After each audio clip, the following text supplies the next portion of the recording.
Okay, everybody seated. Can somebody close the doors at the back, please? I can have your attention now.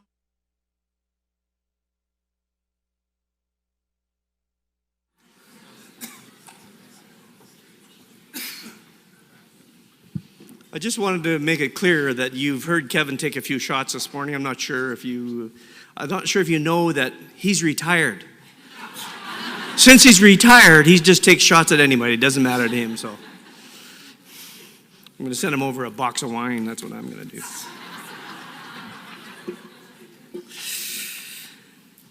From an educational perspective, there's no doubt that sustaining a concussion can have significant consequences in student learning. It is important that we continue to make strides in raising awareness in our school systems to help ensure that we all understand head injuries and their potential impact on students. I would like to welcome members of the Rowan's Law Advisory Committee who form our panel today. We're here to provide information to help answer questions about the committee's mandate, the final report and recommendations submitted to the Ontario government, and to explain how the legislation will impact school boards. It was my distinct privilege, and I mean privilege, to serve on the Rowan's Law Advisory Committee on behalf of the Directors of Education of the Province of Ontario, and I'm proud of the work that was accomplished.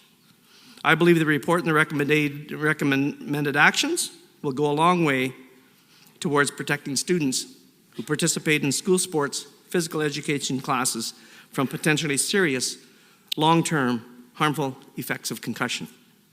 It is now my pleasure to introduce our panel this morning. Gordon Stringer, just have a wave, Gord. Gordon Stringer is the father of Rowan Stringer. Tragically lost her life in May 2013 after suffering 3 concussions in less than a week while playing high school rugby. Rowan was 17 years old.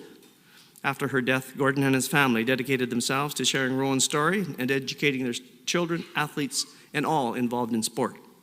Their goal is to help prevent injury, future injury, and death from concussion. I'd like to thank Gordon for his courage in standing up to tell Rowan's story and for being with us today. You're an inspiration to all of us. Thank you, Gordon.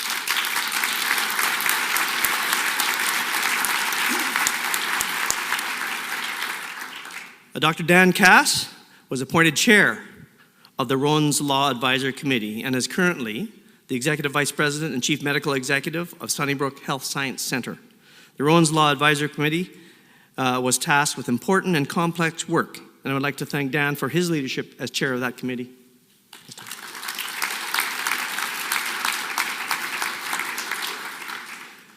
Eric Lindros, Kipper already introduced some of your antics this morning. No, Eric is one of the most dominating players who ever laced up skates. After an NHL career that spanned 15 seasons, Eric was inducted into the Hockey Hall of Fame in 2016. Eric is an active advocate of concussion research, care, and awareness, not only in schools, but in all sport and non-sports.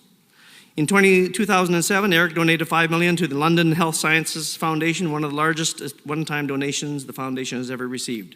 The gift was inspired by Dr. Peter Fowler, co-founder of the Fowler Kennedy Sport Medicine Clinic, where Eric was treated during his NHL career. Thank you, Eric.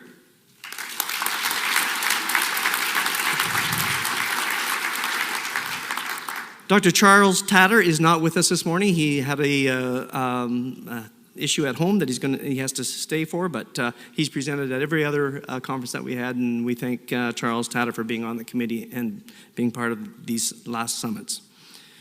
Paul Hunter is the manager of community coach development at Rugby Canada.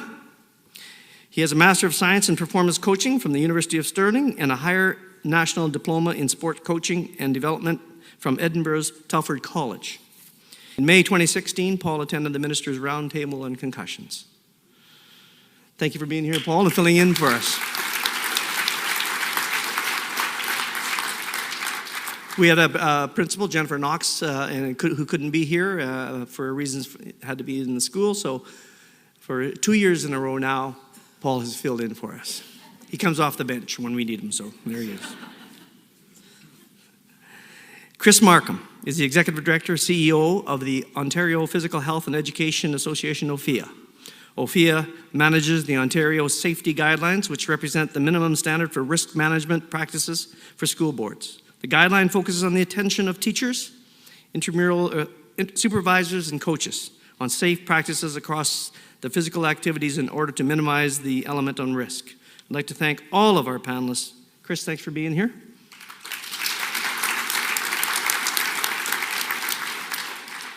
So we're going to start with Dr. Dan Cass to give you a little overview and a little presentation. Dan? Thanks. Thanks. Good morning. I wanted to spend a few minutes this morning just giving a bit of background and a bit of history about Rowan's Law and the steps that took place between Rowan's tragic death and where we're at today, 6.5 years later. I want to use this as a great example of how tragedy can actually be harnessed to drive public policy in a really positive way. So I had the pleasure of working with everyone on this panel and several others that are not here today as part of that journey, and was very honored to be part of that. Disclosure, I was the past chair, as mentioned, of the Rowan's Law Advisory Committee, and I now chair another group, the Rowan's Law Concussion Working Group for the Ontario government. I have no conflicts of interest because no one pays me for anything, so really it's very simple. Just a little bit of history of concussion policy. There have been attempts before Rowan's death to introduce concussion policy, some successful, some less successful. So in 2012, there was an act that was introduced, the Education Amendment Act on Concussions in Ontario. It was introduced into the Ontario legislature, but when that parliament ended, it died on the order table, the order paper, so it did not get reintroduced at the next parliament. So there was an opportunity there in Ontario to move forward a bit earlier with concussion legislation that was lost. There was, however, and people in Ontario will be very familiar with PPM 158, Policy and Program Memorandum 158, which was released in 2014 to direct all 72 publicly funded school boards on concussion management procedures and protocols. OPHEA was very integral in that in developing the concussion protocol as a minimum standard.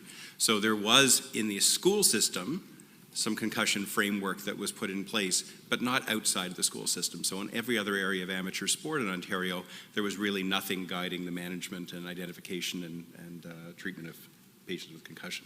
I'm going to tell a little bit of Rowan's story. I feel a little odd doing that when Gord's here, but Gord's going to talk a little bit more about the impact of the Rowan's Law legislation and the process on he and his family.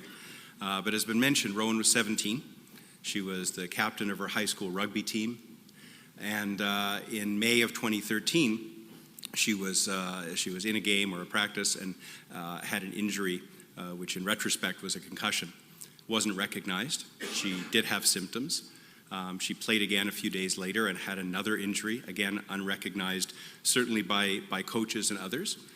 In retrospect, Rowan was at least aware that she may have a concussion and had Googled questions about concussion and had texted her friends about the fact that she may have a concussion, but didn't recognize the risks of playing with a concussion, and went out again for a third game where she sustained a hit, collapsed on the field, and never regained consciousness and died in hospital 4 days later.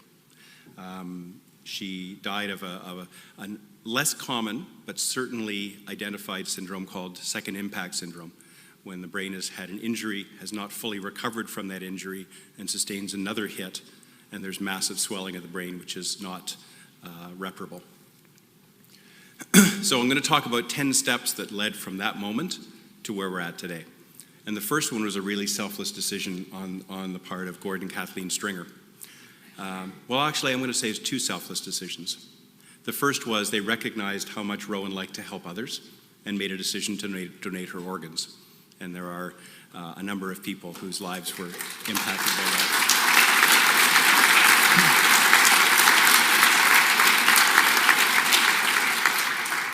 The second selfless decision was because there had been some media attention around Rowan's injury and her subsequent death, they began to get approached shortly after she had died by media asking them to comment.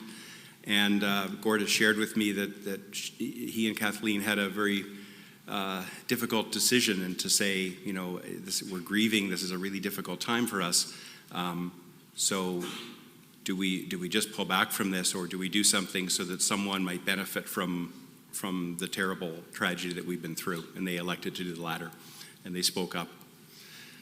The second was engaging the coroner system, and Charles is not able to be here today on the panel, but Charles Tator actually has world-renowned experience with concussion and identified this as an opportunity to learn from Rowan's death and to translate that into public policy. And one way to do that is through the coroner system. So he suggested that an inquest could be held into Rowan's death that might generate recommendations that might prevent similar deaths in future. The regional coroner in the Ottawa region, Louise McNaughton-Fillion, was very seized with that. In a sort of ironic twist, I started my life as an emergency physician, and then I spent 5 years at the coroner's office, and I was actually at the coroner's office when Rowan's death occurred and talked to Louise about this idea of doing a discretionary inquest into Rowan's death, and I thought it was a great idea. The inquest took place. The third step was a coroner's inquest. There are three main outcomes from that. The first is that a confirmation that Rowan had died from second impact syndrome. The second was that her death was preventable, that had the knowledge been in place for all those involved around Rowan, that steps could have been taken to keep her out of play until she would recover and prevent her death. And the third was that the jury made 49 recommendations aimed at preventing deaths in a similar circumstance in the future. The fourth step was making it stick. What Gordon and Kathleen realized immediately after the coroner's inquest was these are recommendations, but they're just that. In Ontario, coroner's inquest recommendations are really optional in terms of whether they're actually implemented into policy. And that wasn't going to be good enough, not after the road that they had gone to get that far. So they approached their MPP, who was Lisa MacLeod. Lisa is now the minister responsible for sport, among others. They approached Lisa, and Lisa was already aware of who the Stringers were and their story, and talked about different options to try to take this from recommendations to policy. And the route that they elected to go was to, first of all, get a bit of public awareness. Talk to some big guy over here, I'm not sure who that is, did a lot of public education about the importance of concussion, and introduced a private members bill that Lisa introduced, but with all party support. So she had support from John Fraser of the Liberal Party, Catherine Fife of the NDP, to bring this forward and to create the Rowan's Law Advisory Committee. So that became the first concussion legislation in Canada that had been passed. The committee was formally brought together in September 9th, 2016, and we had a one-year mandate to deliver our findings and recommendations. So that was the committee that I was honored to be able to chair. That's our motley group, many of whom are on the stage here today.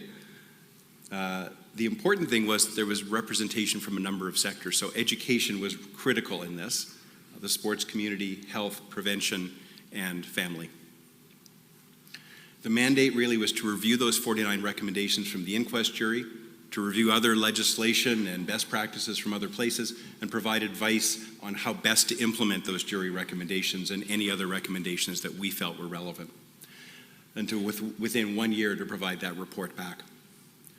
So the report was issued. It really has the themes that are shown there, and the first one really was the legislation. The surveillance, prevention, detection, management, awareness were chosen very deliberately because we had worked closely with those at the federal level who were trying to develop the national harmonized framework, and we wanted to make sure that our recommendations aligned with that so that whatever we brought forward in Ontario would be easy to translate to other jurisdictions in Canada. There were 21 recommended actions that came out of the report, and the first was legislation, a law to be called Rowan's Law that would help set the stage for the rest of the recommendations. So step 6 was Rowan's Law, concussion safety. So I just want to draw your attention to how quickly things moved. So we submitted our report on September 8th. We had 1 day to spare, lots of time. September 8th, 2017. Rowan's Law was drafted and introduced in first reading in December 14, 2017. It had second reading in February. It had third reading in March, where it passed unanimously and got royal assent the next day. That's 6 months from the time we tabled our report until legislation was passed in this province. So for those that think that government can never actually move things forward, they can when they want to. So when you recognize that concussion is not a partisan issue, it is a public health issue and a public safety issue, things can move. So I would commend all parties, but especially Lisa MacLeod for pushing this forward and moving this forward, and through two governments this managed to move forward within 6 months. So what's in the legislation? So there's 6 real themes to the legislation. Mandatory concussion education for everyone involved, participants, parents if they're under 18, coaches, teachers, anyone that's going to be involved in amateur sport. Immediate removal from play and graduated return to play and return to learn. Codes of conduct for all sports to try to aim at the prevention side.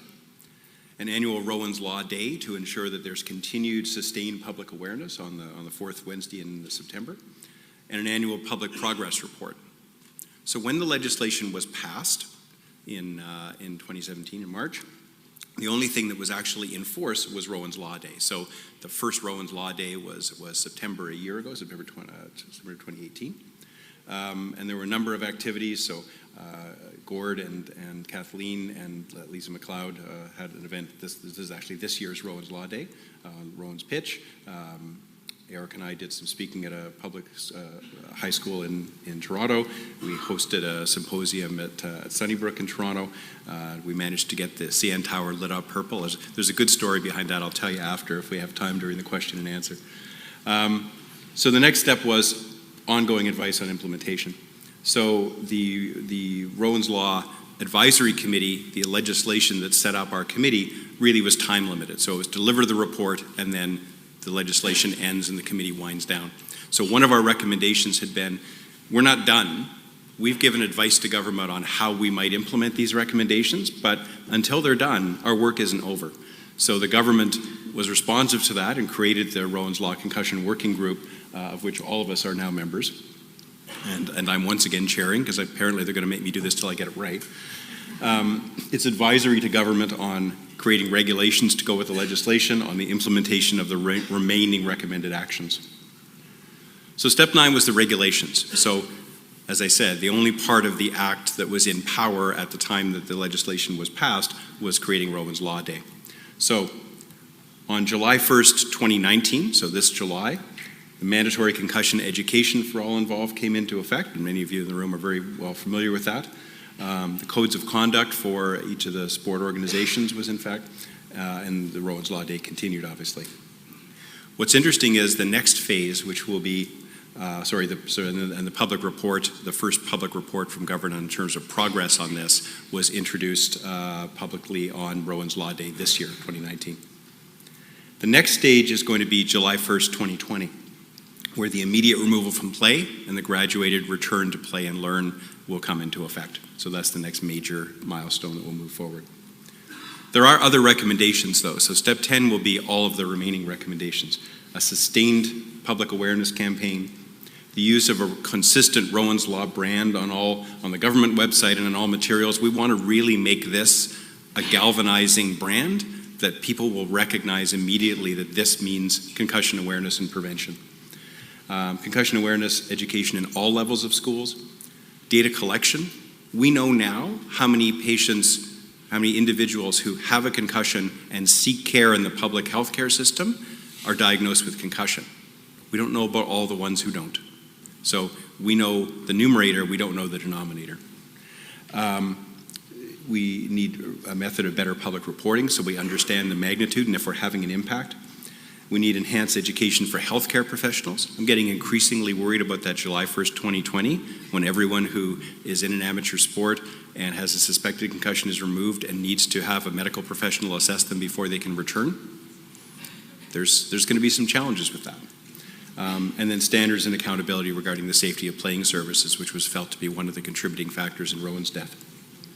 So those are the 10 steps that have taken us from where we started to now and where we're going to have to end up. This is a short video that's been used a lot on social media, and I think you guys have to cue this up, but just sort of watch this. There's no sound to this, but just have a little watch of this. I think you have to hit the little... There.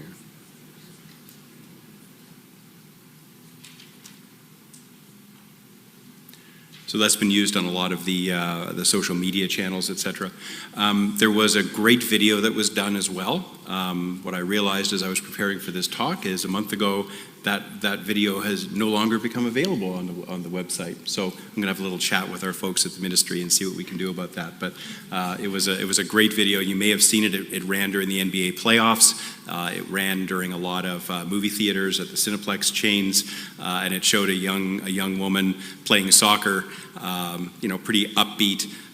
But ends with her getting hit repeatedly and collapsing on the field, and talks about the importance of not risking it all. So that doesn't really do it justice, but hopefully the next time that I come and speak to this group, I can show it to you. So another couple of the educational materials and awareness materials have been put forward. The motto of hit, stop, sit, to try to really encourage that if you're hit, you need to sit out. You need to stop what you're doing and sit out, and the signs of concussion. So with that, I'm going to stop. We've got a few other panelists that are going to talk a little bit, but I hope this gives a bit of an overview of where we started, where we've gotten to, and the road that we still have to go. So thank you for your attention.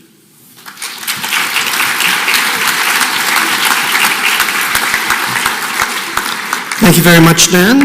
Now I'd like to ask Paul Hunter to come up and speak about his experiences with rugby.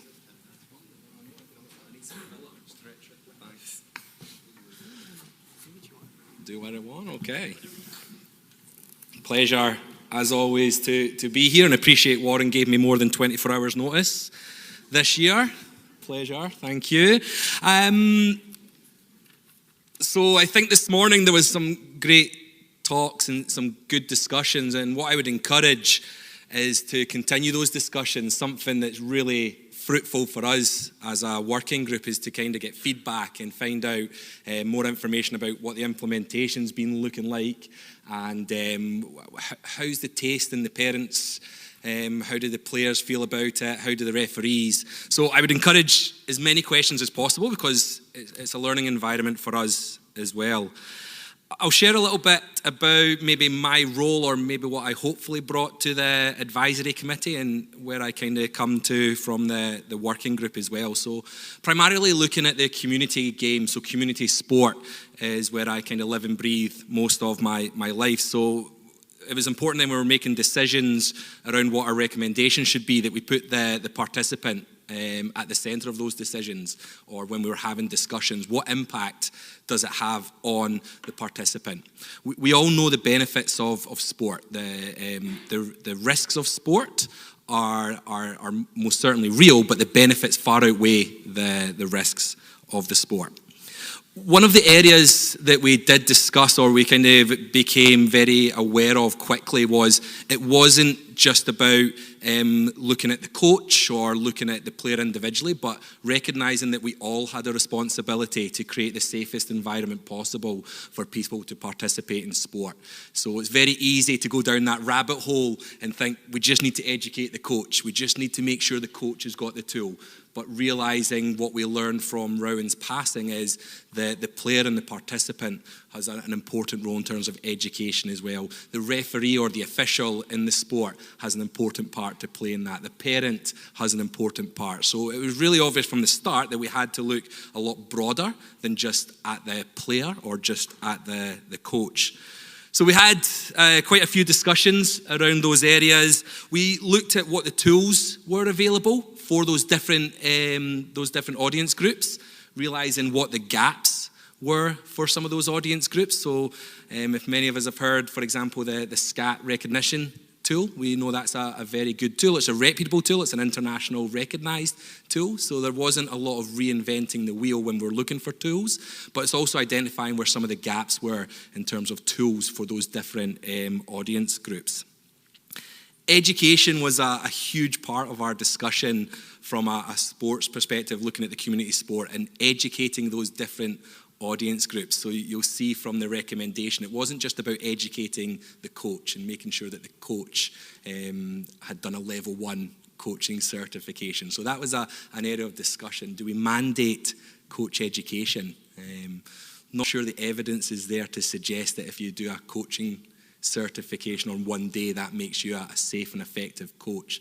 So doing ongoing education, so being able to look at the resources every year that's that ongoing learning rather than that kind of one-stop shop. So that was really important for us, that it was ongoing learning and not just that one-off learning phase. And everyone had to do that learning, so from the players, from the parents to the referees and the coaches as well. Another area that we talked about in sport was sanctioning, or what was the repercussion for repeated infringements in sports. So sports most certainly have to own their sport and have a look at what their sport is like.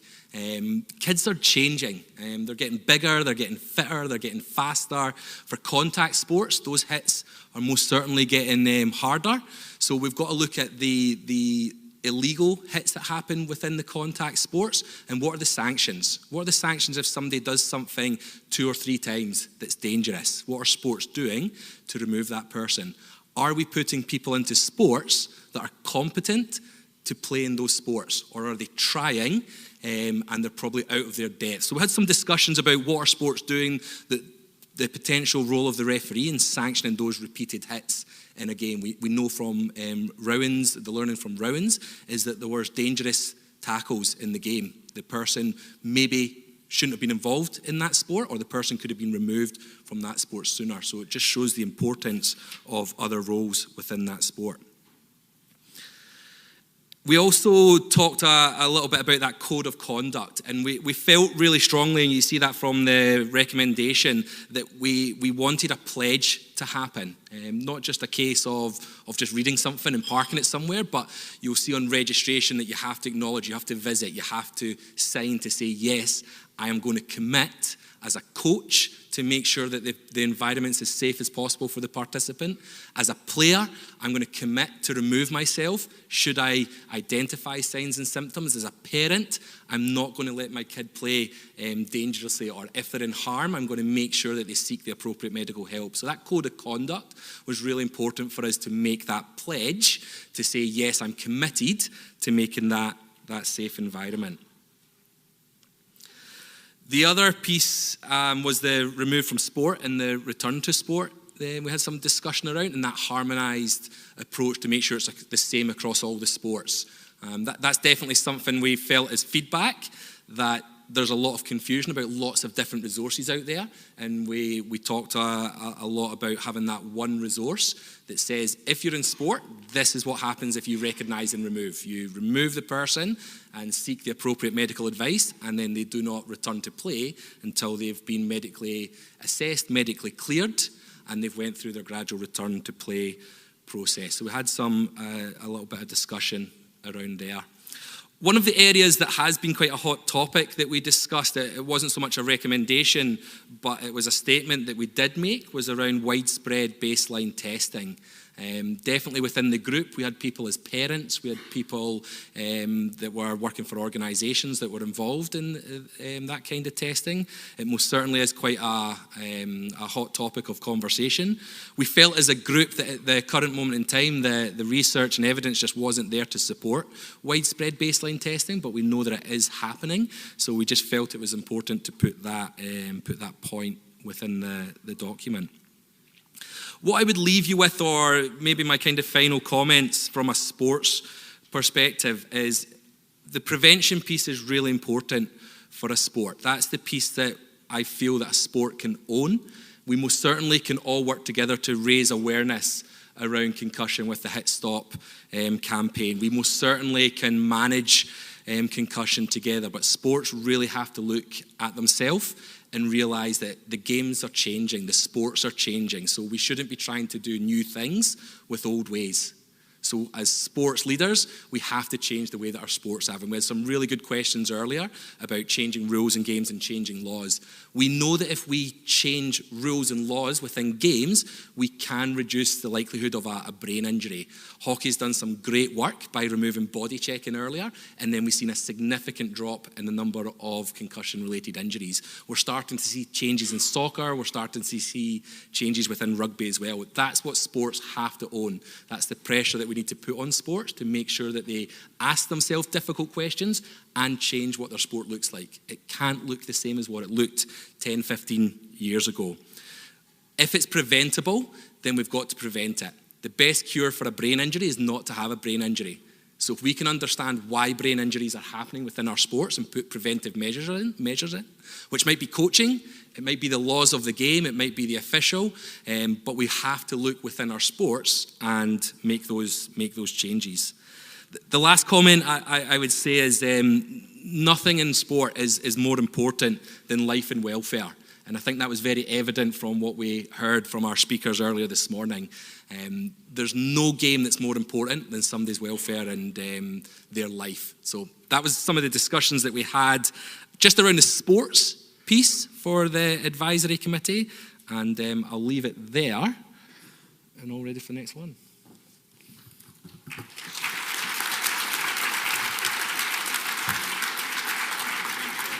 Thank you very much, Paul. I think if someone doesn't ask you the question, see, Eric just takes over. I was just saying, Paul, if someone doesn't ask the question, I would like you to see your perspective on the rugby in Halifax when they tried to stop it from high school sport. Do you remember that? Do you recall that? You want to do it now? Sure. Sure. They might be interested. I'm sorry, Eric was... he was making fun of me. Eric, as Dan tells us consistently, Eric brings the locker room to the boardroom, so we got to keep him behaved. You know that I never let you two sit together. I know, this was a luxury. We got pretty excited that we could sit together. Thought Dan was going to come and move us. Sure, so the question was around rugby being banned in high schools in Halifax. Yeah, maybe I'll just do a show of hands. Who heard the news? Okay, not too many. Wow, it was the most uncomfortable day in my office. So just to give you an idea of what happened, the school board in Halifax came out with an immediate effect to ban rugby in high schools. The reason why they banned rugby in high schools is they ran a report from their insurance company that looked for the word concussion and brain injury, and rugby was the one that had the most amount of injuries recorded related to concussion and brain injury.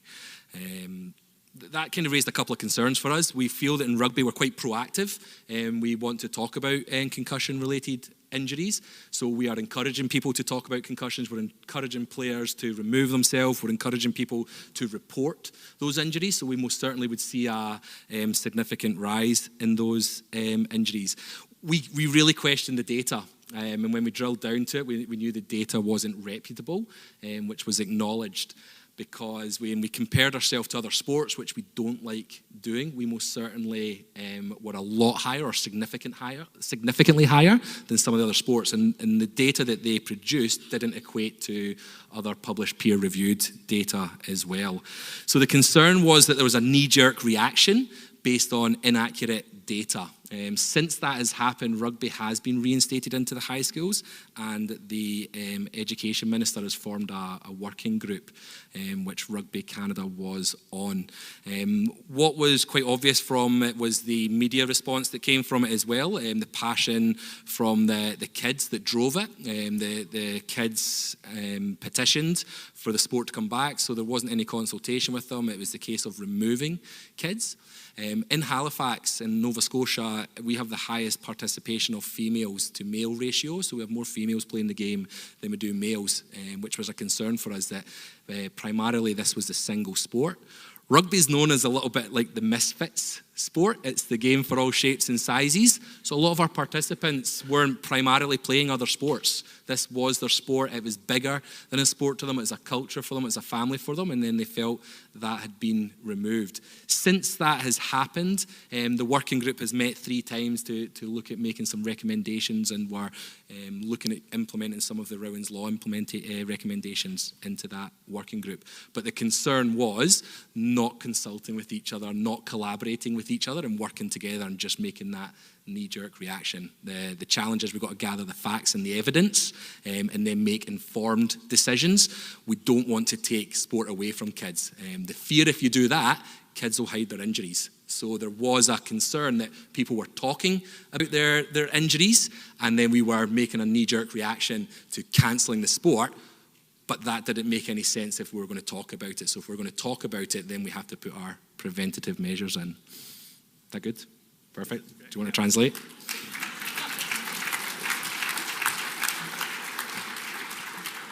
Thanks, Paul. Thank you, Paul. I appreciate that. So let's now turn to Chris Markham from OPHEA, and he's going to tell you a little bit about how they're involved in it.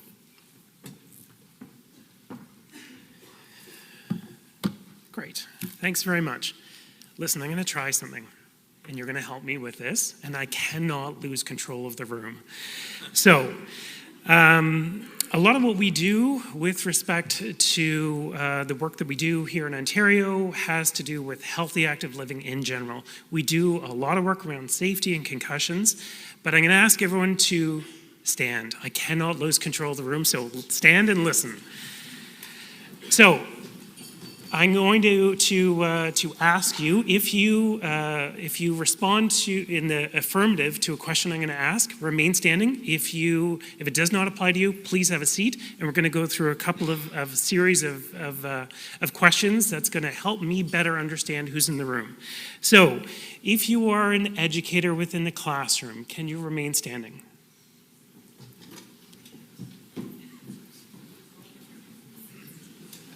If you work at a school board, some of you should be sitting. Okay. If you have received a concussion anytime during your life, can you please stand?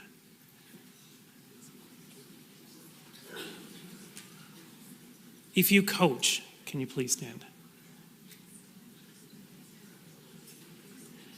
If you have 2 goldfish, can you please stand?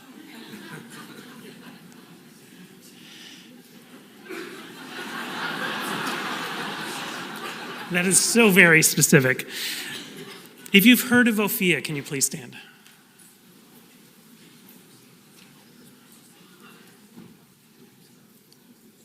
If you traveled more than 50 kilometers to get here today, can you please stand? Okay. Have a seat, everyone. Thank you so much. Secretly, I also got you physically active. Okay, so I have a brief presentation. I was asked to speak today in terms of what is OPHEA doing to support Rowan's Law within the education system. I'm going to say a couple of things as we move into this. Clearly, based on what I've been asked to speak about, this is fairly focused on OPHEA. There are a number of really, really strong players who support the education system. I will try as much as possible to mention them as I go through, but this is a fairly OPHEA-specific presentation. I will pull a couple of pieces from PPM 158. So this is one of them, the Ontario Physical Activity Safety Standards in Education represent the minimum standard for risk management practice in school boards across the province of Ontario. For those of you who may not be aware, the safety standards represent safety standards for literally almost every single physical activity that may be undertaken within a school setting. So they are broken down into elementary and secondary, and within each one of those, they are broken down into curricular, interschool, and intramural activities. As we've heard, in September 2009, PPM 158 was updated, requiring school boards to have a policy on concussion safety for students effective at the end of January 2020. The policy requirements are outlined there, and there are 6 of them. I'm going to direct the rest of the presentation around those policy elements. First of all, I am going to just note that we do maintain the concussion protocols for the physical activity safety standards in education. OPHEA does not do this on its own, so I'm going to call a couple of groups out. Some of them I'm aware are in the room. First of all, we've received funding from the Ministry of Education to be able to manage these safety standards. That's really, really important. The other component is that we have a full team of over 23 individuals that help us maintain the safety standards on an annual basis. Some of those groups include OPHEA, who I know is here today, CIRA, which works in the space of intramurals, and they may be here today, OPHEA, OSBE. So these are some of the groups that are involved. The Ministry of Education considers OPHEA's concussion protocols to be the minimum standard for risk management practices as it relates to concussions.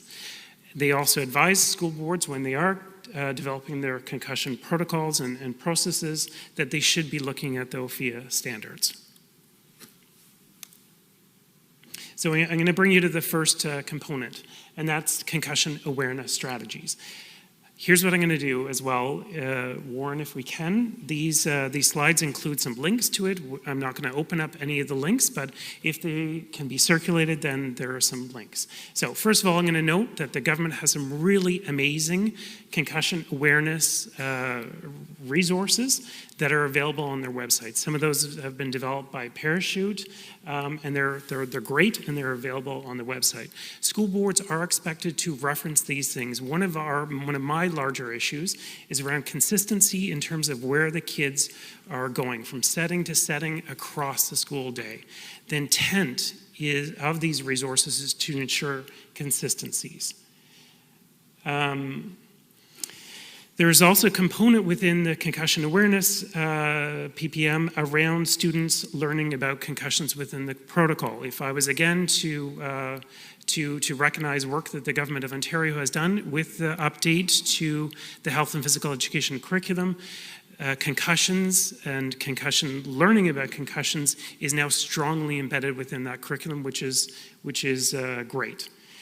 School boards should also include implementation plans for Rowan's Law Day on an annual basis. So in terms of what we can do to support you as teachers and educators within the school board, I would mention, as much as there's two things here, I would say three.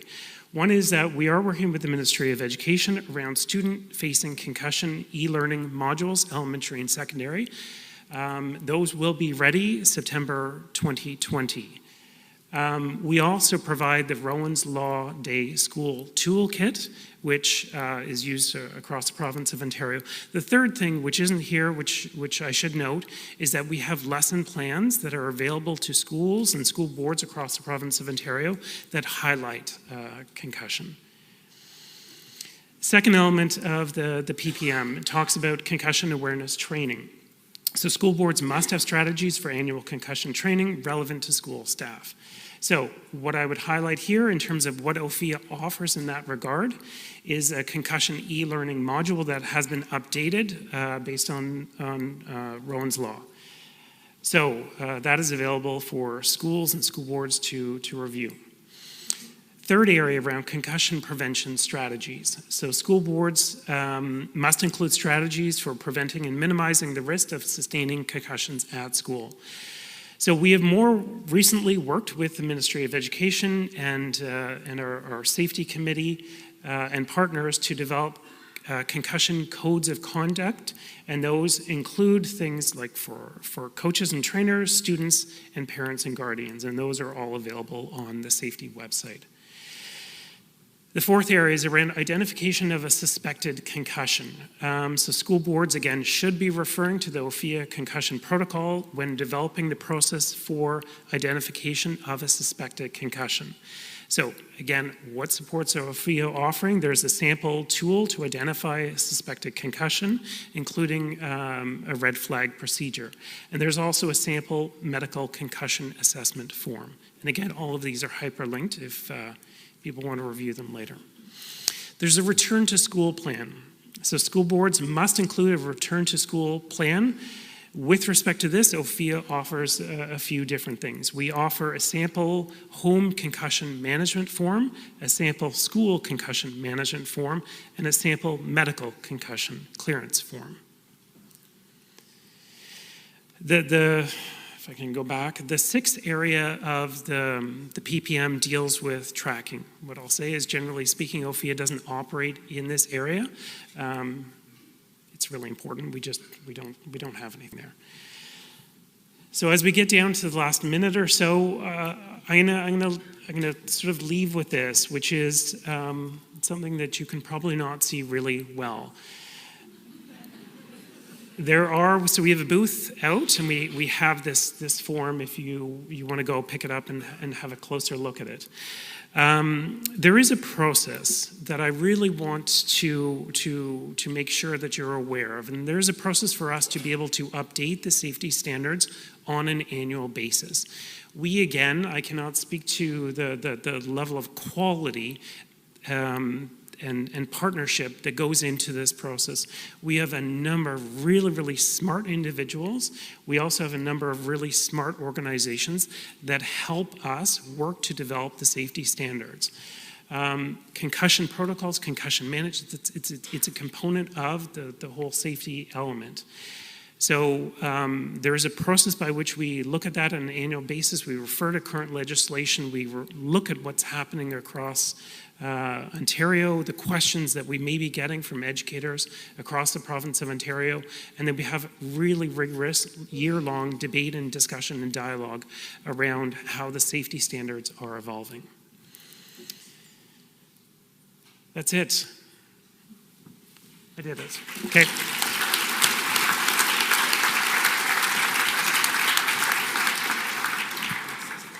Thank you very much, Chris. Now I'd like to call on Gordon Stringer to give a little perspective from the family.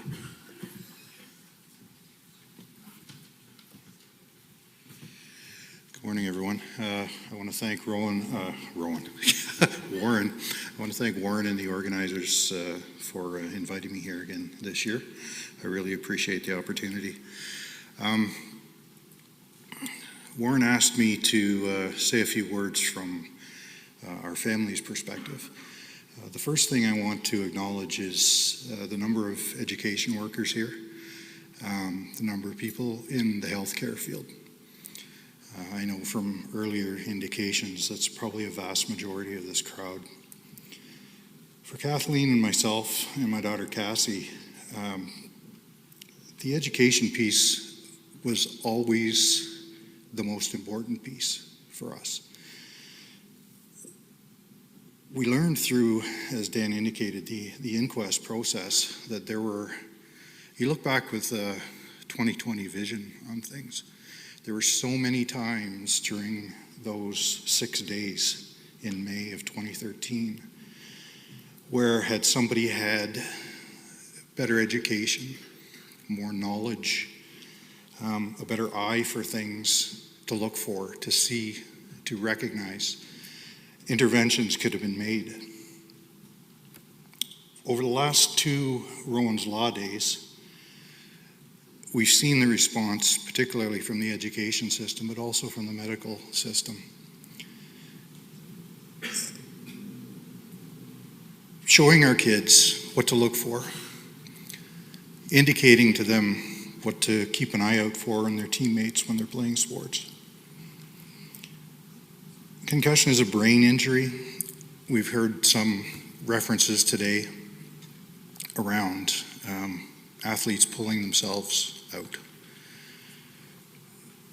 That's a good idea. In practice, it doesn't often work that way. It's often somebody else who has to make that call for them. What's happening today now in the education system, due to the process we've gone through over the last couple of years, is that education is happening. The coaches, the trainers, the players, the teammates, your peers, they all have things to look out for now. It really is. It takes a village, as we talked about on the advisory committee. It's everybody's responsibility to be a part of that team that's going to make that call for that player. So, from my family to you, we thank you for the role that you're playing in this. I'm very confident that had this been in place Rowan would still be with us.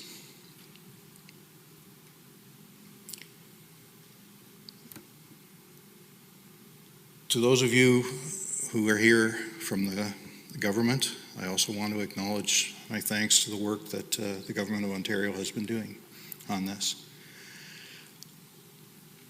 And I don't want to minimize what's been accomplished so far. A lot has been accomplished in a very short period of time, as Dr. Cass indicated. However, there were 21 recommendations. I've looked at what has happened so far as being extremely good, extremely valuable. But to be honest with you, it's been the low-hanging fruit. There are a lot of things that still need to happen. There are a lot of action items that still need to be completed. There are timelines coming up that need to be part of that discussion as well. The working group is going to be there to monitor what's going on, but also we're going to be pushing.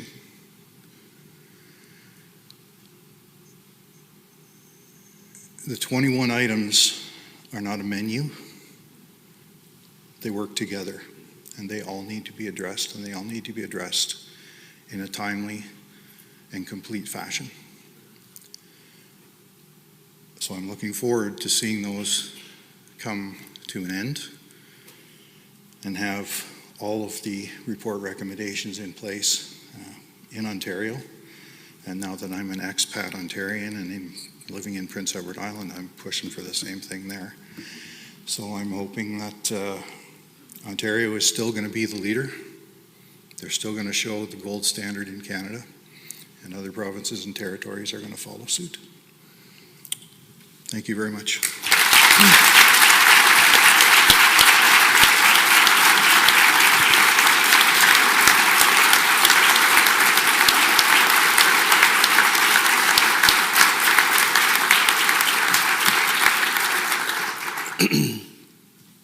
So we can see how important it is and how committed these people are so that you can have the right tools and the right processes to keep our kids safe.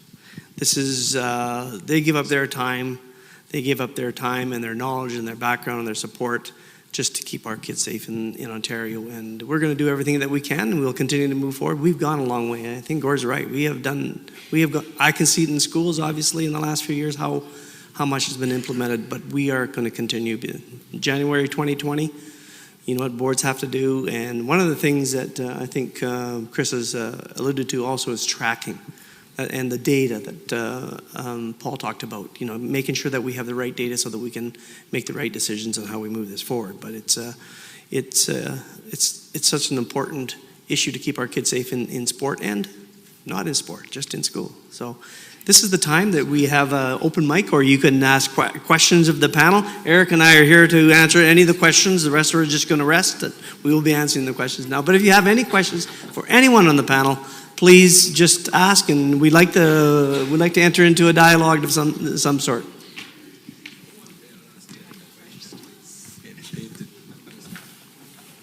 Hi, I'm a school nurse. And I've been in the job for 11 years now and managing concussions for those 11 years. And one of the biggest frustrations I have is sending a child that I know has a concussion and the doctor comes back with, it's too early to tell.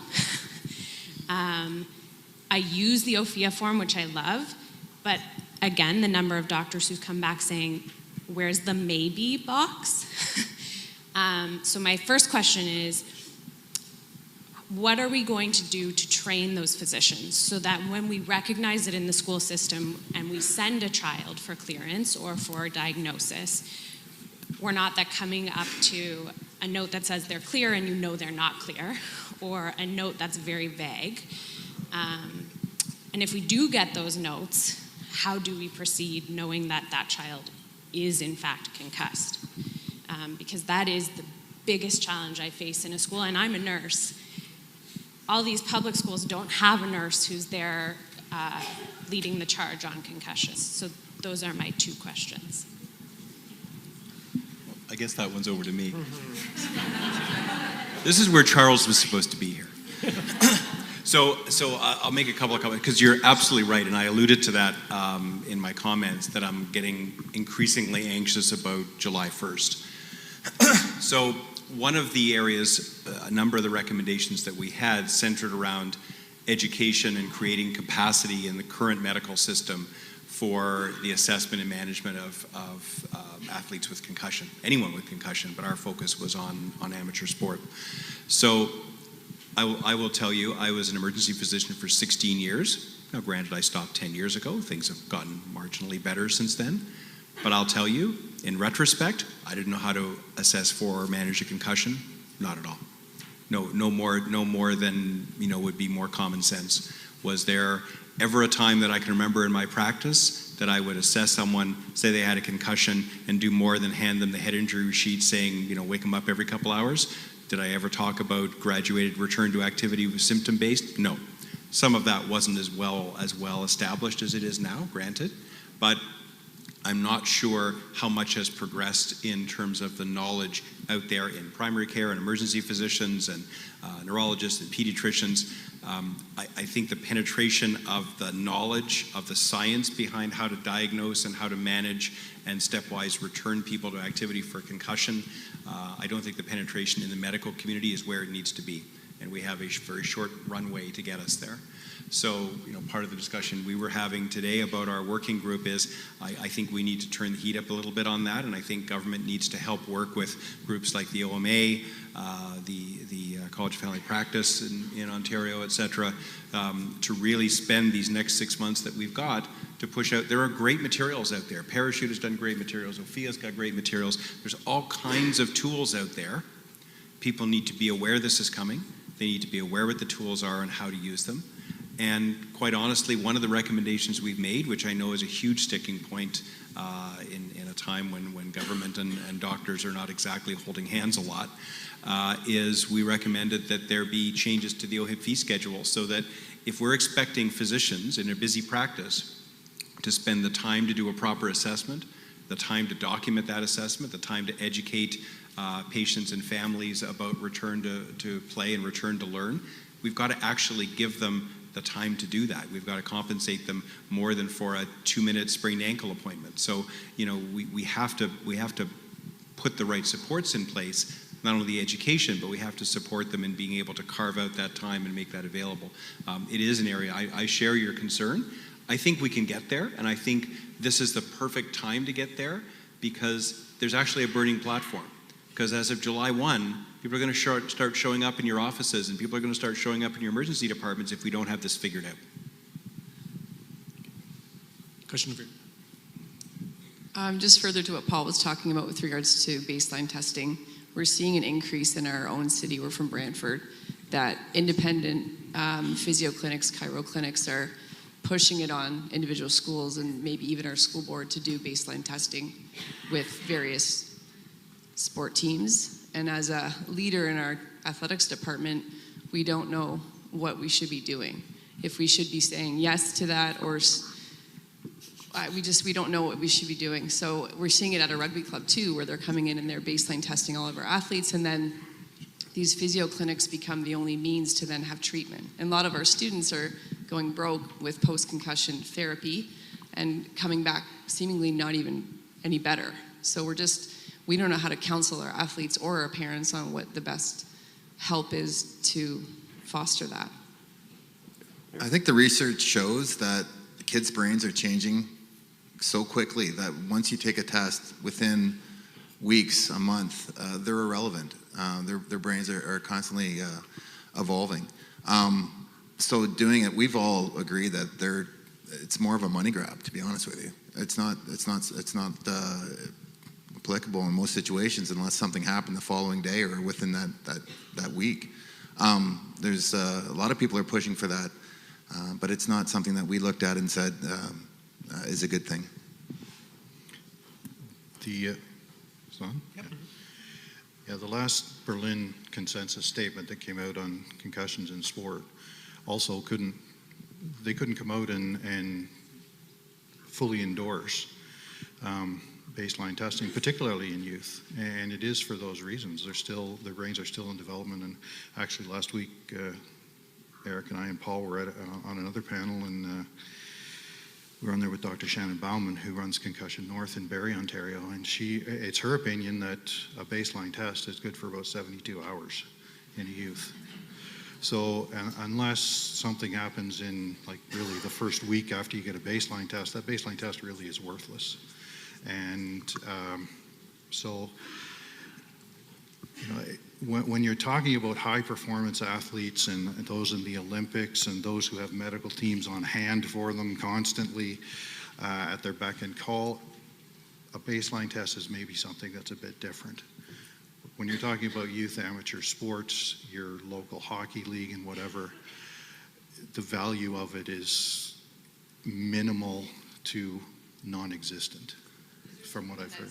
That school boards can be doing to help ease the pressure on, let's say, athletic departments, because we had 5 athletes go after their parents went broke in the last year because they're seeking treatments with clinics that are claiming to be helping and pushing baseline testing, and it's exploding in our area. And I'm kind of being the heavy, saying, you know, from what I've learned from you in previous years and so on, that we're not going to back that, and we're just one school and one voice. But well, my opinion, clinics like that are using that to get a captive clientele. We've given you the baseline test. You're going to come back to us for your care because we've got the baseline test results. Even though they're not really of any value at all, a parent who's paid $100 to have their kid baseline test is probably going to go back to the person who administered the test. One good question is, do they have a neuropsychologist on staff to interpret the data from that test? Not very many of these clinics are going to have a certified neuropsychologist there to interpret the data of that test. Most of them are going to be people who have taken a weekend course to learn how to administer the test, but not actually know how to interpret the data that comes out of it. So ask them who their neuropsychologist is that they have to interpret their data. And if they give you a name, follow up with that person to see if they're actually doing it. I can only, just to step in here, I can only say that this panel spoke to the directors of education in the province 2 years ago, January, and that question was asked, and Charles Tator was very clear that don't do baseline testing because it doesn't work, and that was the support of the panel.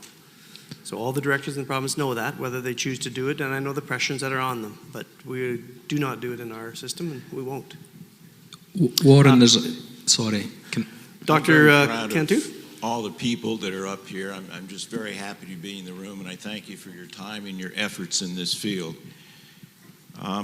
One comment that I wanted to make, because I've heard it twice be used, and it's a bit of an issue in our country as well, and I might compliment also Ontario, because south of here, 50 states have similar legislation called the LISTAT law, but no funding.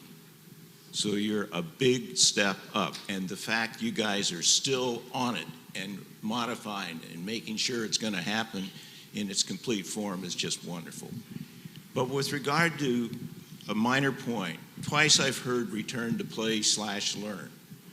And I've also seen it written return to learn / play. And I would just make the plea, it's really return to learn, then play.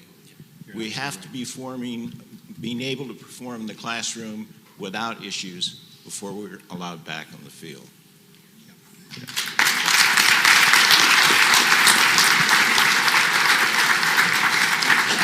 Your time is after 1 o'clock, Bob. Stop this. You know, but you're absolutely right in it, and it's important, and that's a good reminder, because I think we need to get into the habit of saying it in that order so that it's remembered in that order, that's the progression. You should be able to return to learn before you're starting to return to play. And I think that's a really important distinction, and as this rolls out, hopefully that's another mantra that we can get people chanting. And I think we did recognize it when we issued the report and everything. We made sure that we had return to learn as a priority over return to play.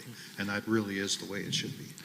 And it maybe just highlights the importance of that communication piece, that if you're in a community club, you have to understand the person has to be back at school before they start playing your sport. And so that communication between your sports club and your school is critical. It's a multifaceted approach, multidisciplinary approach. And your parents play that key role in that. So don't underestimate the power of just talking. And are you back at school? Have you went through? The two can work simultaneously, but you have to be back at school before you return to play. Another question? Hi. On behalf of all the educators, thanks very much again for hosting and running the symposium. It's really important. A couple of things, actually. I wanted to backtrack for a second regarding the baseline testing. Parachute Canada has a really good information pamphlet resource that provides sort of the backward framework as to why it is not recommended for youth to undergo. So from one teacher to another, perhaps if you can access that document, it might be a good resource to hand out to these parents that are asking questions about it. I know I've used it myself, and it just gives them an opportunity to peruse through some of that extra information. With respect to the return to learn, return to play protocol, I'm actually looking for a little bit of guidance, because one of the things, I'm an educator, I'm also a mom, I've got 3 kids that play rep hockey, and one of the trends that we're seeing is we have a player that gets concussed, we have medical documentation that the player's been concussed, and then we're also getting a medical clearance letter prior to the number of days that should be followed for the return to learn, return to play. So we know, in fact, that each step in the return to play protocol requires a certain number of days and hours before moving on to the next one. So if this medical clearance letter is coming in prior to those actually being fulfilled, to me, that's a red flag that the requirements haven't, in fact, actually been met. But where we're running into trouble is that now we have a parent who's arguing that the medical professional has provided this. Why can their child not play? And then we also are stuck in a little bit of a generation where our executive committee perhaps is still sort of in the older state of mind and hasn't quite got up to speed necessarily with current trends and education regarding concussions. So with those two sort of coming together, what would you advise on how to properly address the situation without the player getting injured, really, because that's what it comes down to. And we don't want them to sustain a further injury, knowing what we know and yet not being supported on it.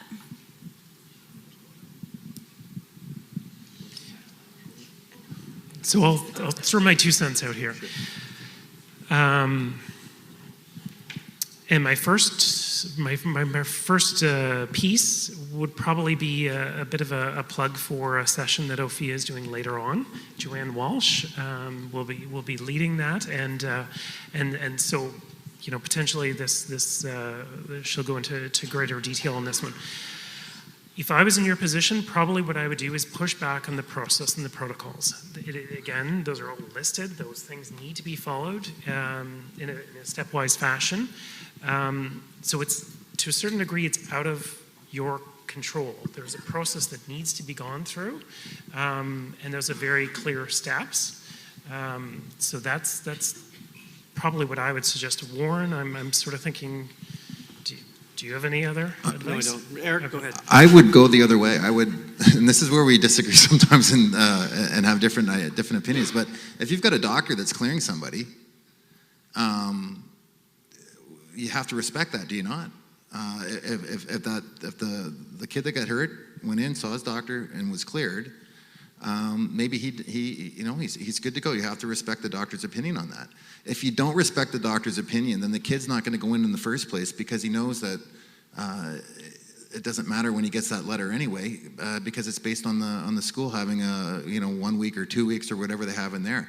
Whereas I look at that, and everyone's brain is different. Everyone heals differently in different ways, and one kid may be able to bounce back a whole lot quicker than another. So I wouldn't do I don't know. I would respect the doctor's opinion on that, to be honest with you. So I'm going to say I politely disagree. And if it helps, I'm going to disagree too. Not entirely, because I do think there is some there is some medical judgment and discretion there. But I agree with you. If you're seeing someone who has returned and there's no way that they could be at step 5 or step 6 of the protocol in the time that's elapsed, and they were actually diagnosed with concussion. So if the doctor is saying, no, I've assessed them and I don't believe they have a concussion, that's a different discussion. But if they're saying, I believe they have a concussion, and it's, the next day and they were significantly impacted, and they're saying they're good to go for full contact, I think there's a question about that doctor's understanding about the assessment process and the graded return process. Yes, I think you can see that they agree in certain part of it. Now, from my perspective, from an educator's perspective, I think this part is really important. So education of administrators and support from your administrators and your athletic directors and your senior staff to make sure that you talked with a parent. I mean, they're very very good at talking it through, and then maybe calling and maybe talking to the physician. And if what they said is right, maybe there was no concussion, and he's saying that, then you can go with the physician, as Eric says. But if he is diagnosed a concussion, someone needs to say, we're going to draw the line. And if it's a school board that makes that decision, it's the administrators in that school that makes that decision, but they do need the support to make sure the parents understand why. And we've come up against this, not several times, but once in a while it happens to us too. And we try to work with the parent as much as we can and with the physician together. And I think that's one of the other things that we've been talking about. How do you make sure that we all get together and we all are understanding the same thing and to Paul's point about communication, understanding, and there's a real willingness now to make sure that everyone is communicating about the same thing. But we may not all agree, but sometimes someone has to make the decision and take a stand. So would you advise then at this point in time to continue to push the executive committee, which I'm not a part of? I'm just a parent who's witness to this and happen to be an educator and happen to continue my own education by attending conferences like this. So is the guidance then to continue to push that executive committee so that they can make that recognition? I would say 100% I would do that. Yeah, keep pushing that, making sure that they have the communication around that, and that some parts of it they agree to, and that you have some support from administrators and other staff members. So, but it's something that has to be continued. It's a one step in a long journey, is what I would say.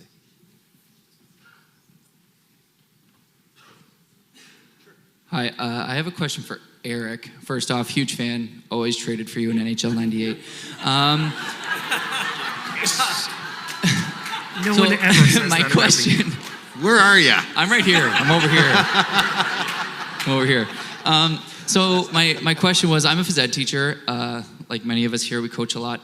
My question for you is regarding the kids and mom and dad. I know we talk a lot about parents needing to know and kids needing to know when to pull out of the game and all of those things. They suck at listening. And I've been there, you've been there too. And I just wanted to know that if you were to speak to a group of kids, like if we were all kids in here, what would your message be other than it's not worth it? Because that doesn't always sink in. They're young, they can't see down the road. It's a tough one. You can talk to a kid that's going out for their, their championship in whatever sport it is. That's their Stanley Cup. Despite being 9 or 10, that's their big thing.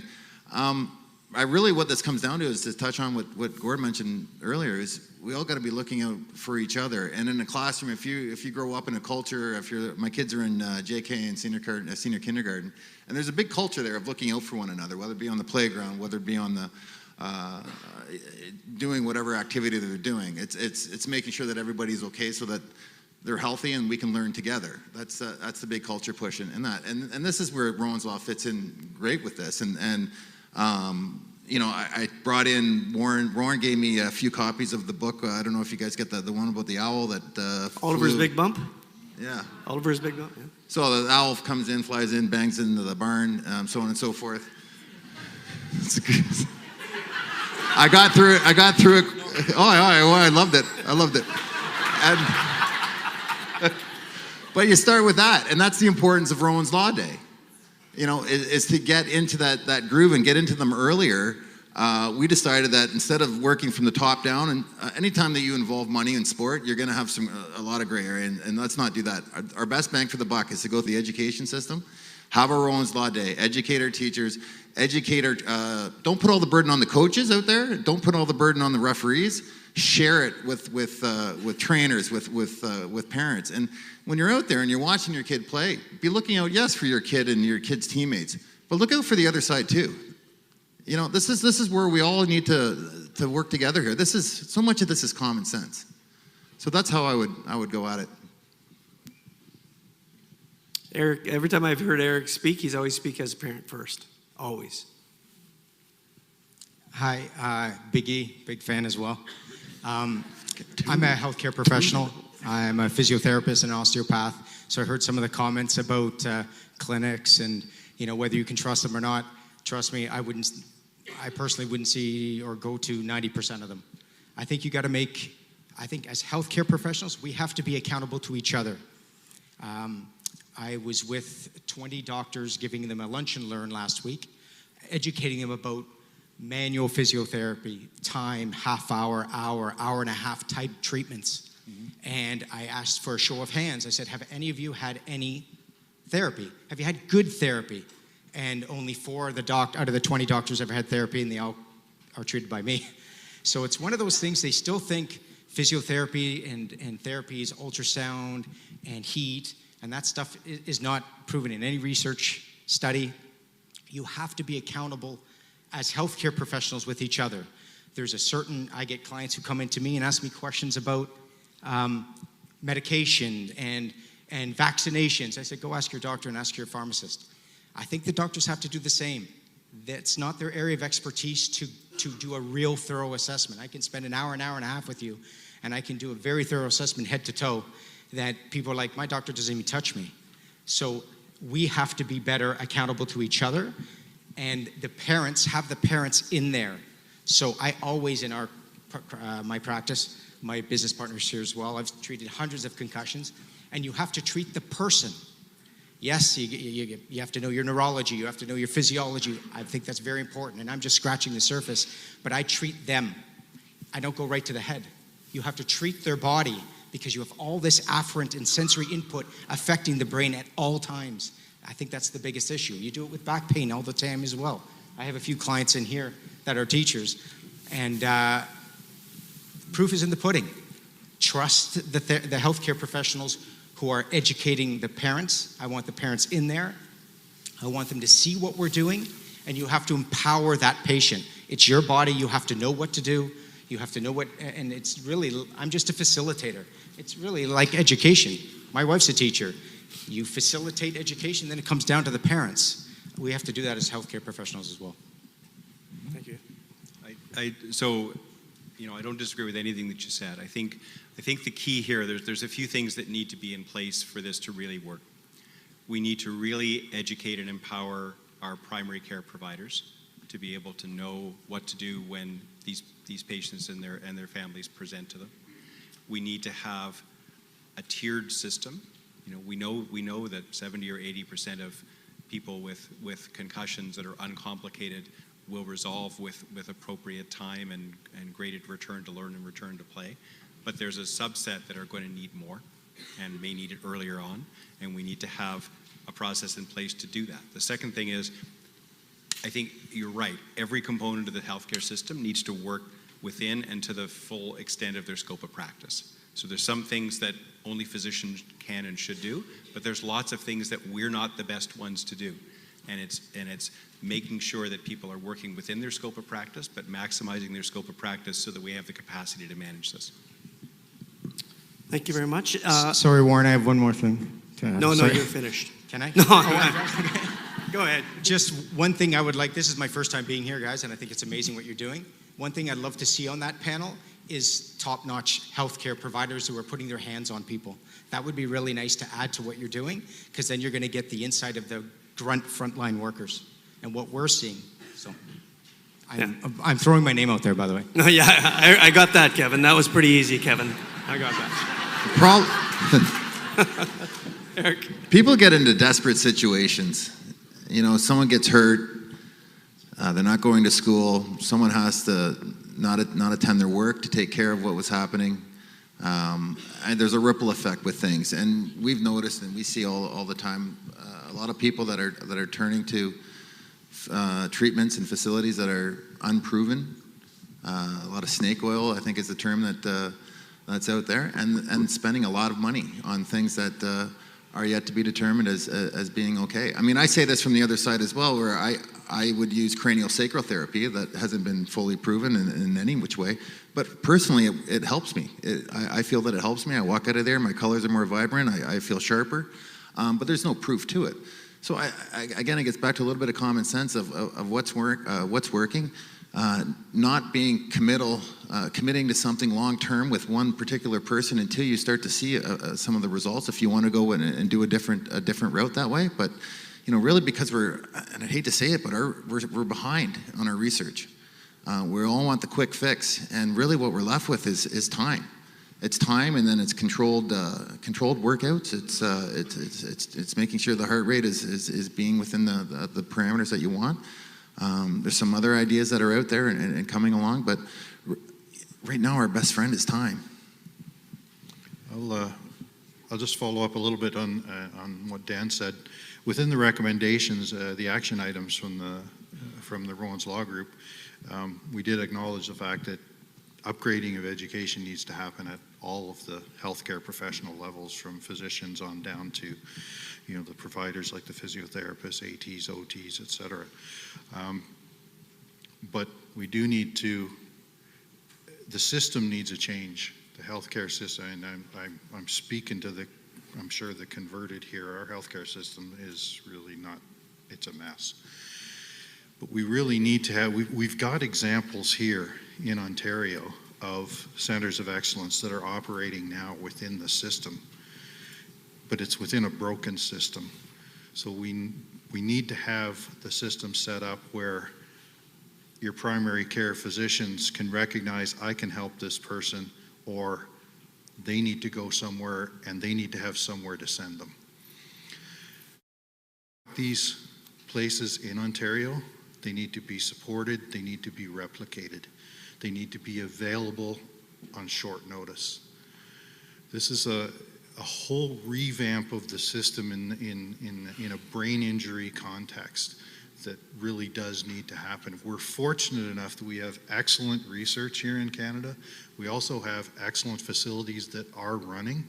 They're just not being supported by the government. There's one particular one in Canada, in Winnipeg, the Pan Am Clinic in Winnipeg.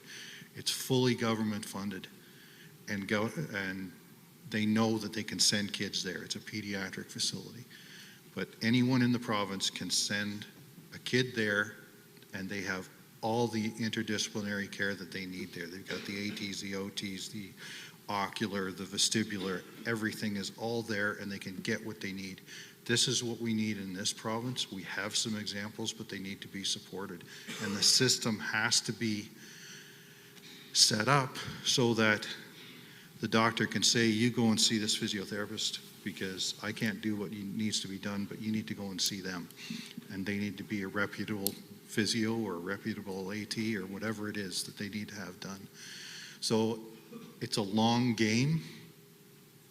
We have the tools here in this province. They just need to be supported, and they need to be replicated in different areas of the province so that somebody from North Bay or Thunder Bay or Kenora or something doesn't have to come all the way to Toronto to get the care that they need. There needs to be something up in Sudbury or Sault Ste. Marie or somewhere, Thunder Bay, close by. We have the ability, we have the technology, we have the trained people. The government needs to make it happen. Thank you.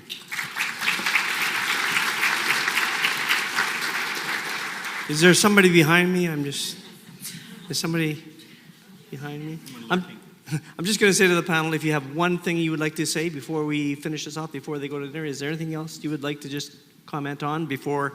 By the way, Oliver's Big Bump is sold out there. Eric gets the profits of it. He's only getting a take of it now. No, it's free, and it's from our board, and it's been written by our board and illustrated by our board. And if you want copies of Oliver's Big Bump, it's a great Don't tell the story again, Eric. It's about an owl. We all know it's about an owl. Hits a barn. He gave it away. I mean, I guess the only thing that I would say is thank you. We can sit in our working group and we can come up with ideas and we can give advice to government on how best to implement it. But the people in this room are the ones at the front line that are actually going to help that culture change happen and help the change that has to happen for our students to occur so that they can participate actively and happily in sport and be more involved rather than less. And concussion should be something that's a risk that's mitigated and hopefully reduced and eliminated, but doesn't prevent people from participating in sport. And you're really key to getting the message out there about how important sport is and how to do it safely. So thank you. All right, Eric, I'm going to give you the last word.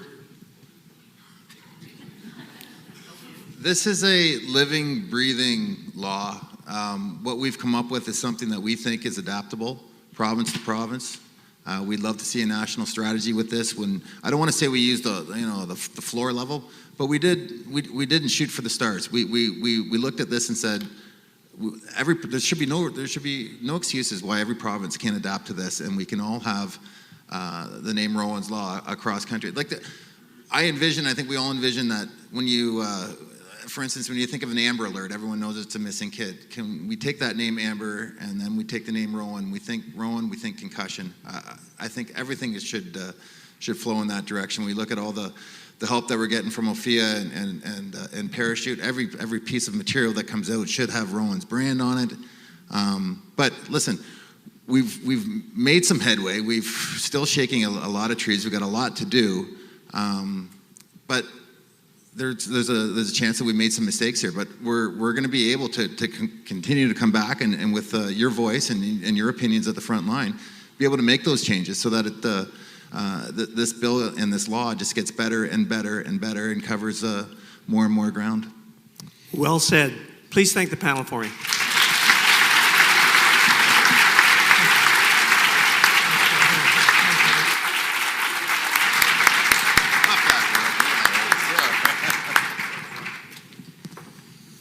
Well, thank you everyone involved in the Rowan's Law Advisory Committee for sharing your journey, insight, and impactful law. Dr. Cass, Chris, Gord, thank you for sharing from your heart. Eric, Paul, Warren, thank you very much. Two things I want to clear up. Fun fact, Eric Lindros and I are the only ones that wore black shoes on the stage today. I don't know if anybody else ever noticed that. That's just a fun fact that you can take for lunch. Secondly, a question is something that you ask with a question mark on the end, not a 20-minute statement. So we're going to have question and answer periods throughout the conference. I'd appreciate if a question is actually a question. You keep your statements for later, or unless you're hired to take on the stage. It's now time for lunch break. Please make your way to the Brother Restaurant. We'll be back here at 1:20. Have a great day.